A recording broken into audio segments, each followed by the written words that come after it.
actually been fishing.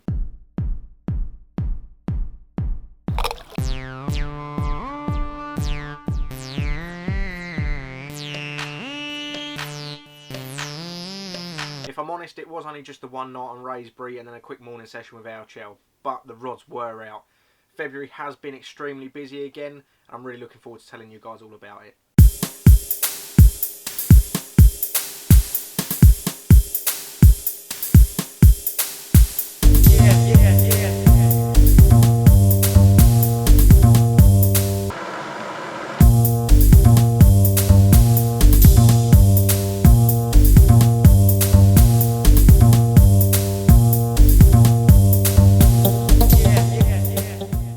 Once again, February was absolutely hectic and it just seemed to fly past. Right at the start of February, I did actually do a night over on Raisbury to get some long exposure shots for one of the advertisers, but sadly, all during the day it was bone dry, and then at night, the second it got dark to actually do the shots, all it did was chuck it down with rain.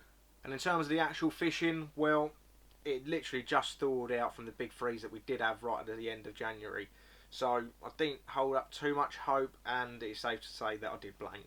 I also travelled up to Cambridgeshire to go meet Mark Pictures over at Rosemere to shoot the first instalment of his new series called Guest Sessions with us. Mark's great to work with, and I'm really looking forward to editing that up and putting that on this channel soon. And I'm really looking forward to getting out with Mark again later this month. Right at the start of the month there was a lot of ology fixes to do, and the studio also needed work as well to make it a bit more efficient.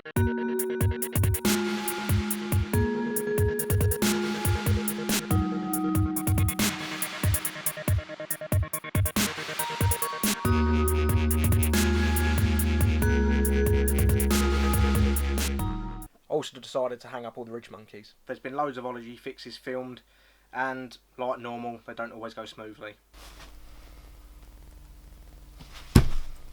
With loads of filming, there's loads of editing.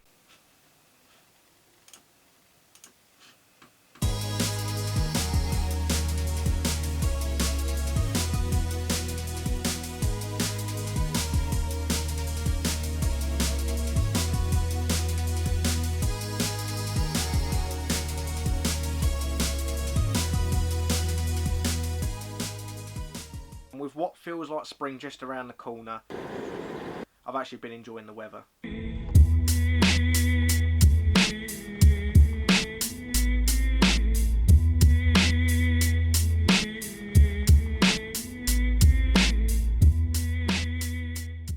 Once again, I've received a lot of posts this month.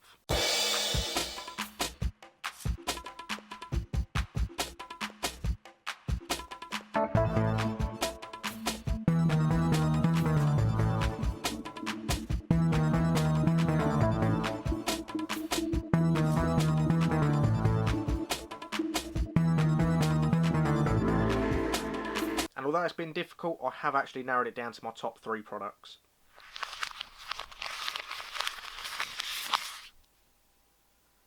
The first item was actually this jacket. First impressions are everything, and the jacket definitely didn't disappoint. But it wasn't until I was photographing the next 2 items on the list that I realised just how good this jacket is. The next 2 items I'm going to choose is the Daiwa Bezier reel and the Daiwa Longbow X45 rods. I'd love to say that I'm keeping them for my own fishing, but sadly they've got to go back. I do appreciate that it's not the cheapest setup to buy, but if you are in the market and you have got the money, it's definitely worth looking at.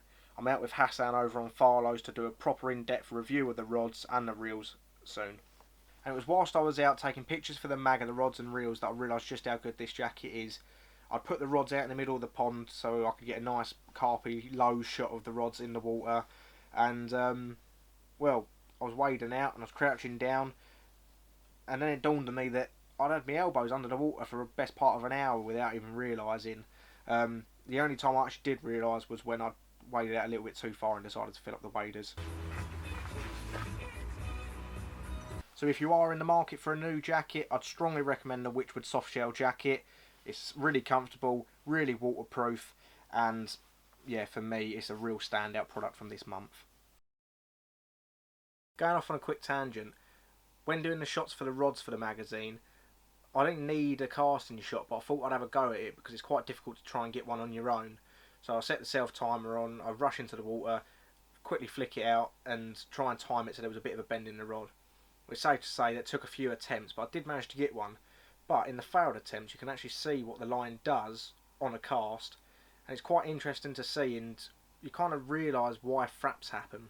The response to the first vlog went really past what I expected, but sadly it had to be deleted because I'd included a couple of top secret products into one of the time lapses, and it basically had to be removed and re-edited slightly. But I did keep track of everyone that entered the competition by giving it a thumbs up on YouTube or sharing it on Facebook. And at random, I've selected a guy called Jago Avey. If you could contact me some way, I'll get this little selection sent out to you. It wasn't overly clear as to how to enter the competition, so for this month's one, I'll make it a bit clearer. I just want to say a quick thank you to the guys that contribute to this giveaway. CC Moore, Mainline and Ridge Monkey, it's much appreciated. To be in with a chance of winning this selection of products, all you've got to do is give the video a thumbs up and write a comment below.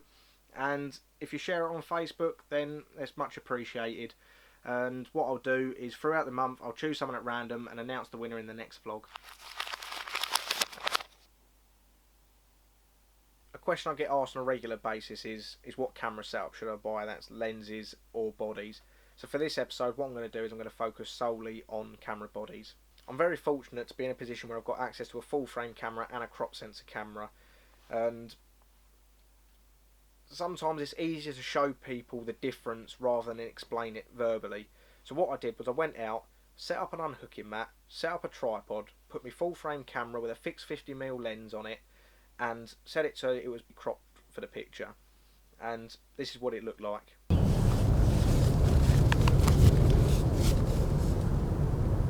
Then afterwards, I put the 50mm lens onto the crop sensor body and stuck it on the tripod in the exact same place and took a picture and a little bit of footage to show you the difference. As you can see, there is quite a difference. So then what I wanted to do was basically to see how far I'd have to move the camera back in order to achieve a similar picture to the one on the full frame camera. If memory serves me right, it was about 7 or 8 toe-to-toes I had to take to move the tripod far enough back in order to get a similar frame shot as the one set on the full frame camera. What I'm trying to say is that both cameras can achieve a similar shot, it's just depending on how you use them. When this topic comes up on Facebook, what tends to happen is people tend to shout about the top end, high end cameras and say, right, that's the one you need and that's the one you should go and buy. When in reality, that's not always true. The right camera for you is the one that's going to fit your needs most. Over the last 3 years, I've actually changed camera several times. I originally started with a Canon 400D, then went to a 700D, then a 70D, and now started work at Carpology. I've now got access to a 5D Mark III. To begin with, the 400D was great. It served its purpose and it did exactly what I needed it to do. If I gave it to someone else to take a picture for me of a fish, it would take a nice crisp clean picture in full auto. But as over time things changed, and it was actually while I was out with my mate Dan Whitford over on Farlow's that he took a picture on his 700D that made me think, right, it's time to change. So Dan had taken a couple of pictures on his camera and a couple of pictures on mine, and we'd put them side by side.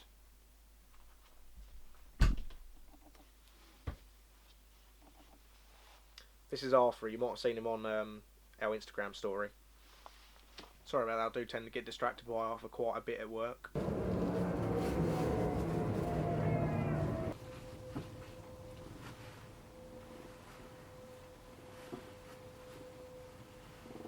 So as I was saying, Dan took pictures on his camera, took pictures on mine, put them next to each other, and that's when I decided that I wanted to upgrade to the same body as he had, which was a 700D. So at the time, the 700D really was the perfect camera for me. It was lightweight, easy to use, improved the picture quality, allowed me to start doing short videos, and as well it was within my budget. I think at the time I picked up a Canon 700D for about 300 quid second hand on eBay, and ultimately that's what it comes down to. You can't get what you can't afford.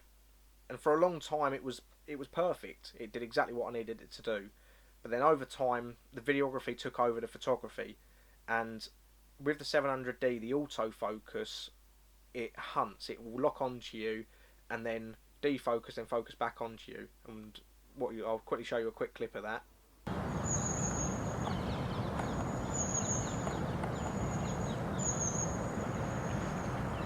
Although not the end of the world, it did become a little bit annoying for me. And although there is a simple solution to that, which is to flick the lens into manual and focus it manually before you pick up the fish, you run the risk of human error there. So I started to look elsewhere, and that's then when I found the 70D.